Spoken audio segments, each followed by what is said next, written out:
ಹೇ ಶಾರದೆ ದಯ ಪಾಲಿಸು, ಈ ಬಾಳನು ಬೆಳಕಾಗಿಸು.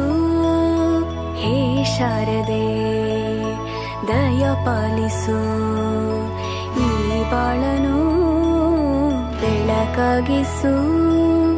ನಾಳೆಗಳ ದಾರಿಯಲೇ ನಂಬಿಕೆಯ ನೆಲೆಯಾಗಿರಿಸು, ಮುನ್ನಡೆಸು. ಕೈ ಹಿಡಿದು ನಾವಾಡೋ ಪದ ಪದದಲ್ಲೂ ಸಂಚರಿಸು. ಹೂವಲ್ಲಿ ಜೇನು ಗುಡಿ ಕಟ್ಟದೇನು, ನೀರಲ್ಲಿ ಮೀನು ಅಡಿ ಮುಟ್ಟರೇನು, ಆ ದೈವದಾಜ್ಞೆನೇ ಎಲ್ಲಾನು. ಹೇ ಶಾರದೆ ದಯ ಪಾಲಿಸು, ಈ ಬಾಳನು ಬೆಳಕಾಗಿಸು. ಹೇ ಶಾರದೆ.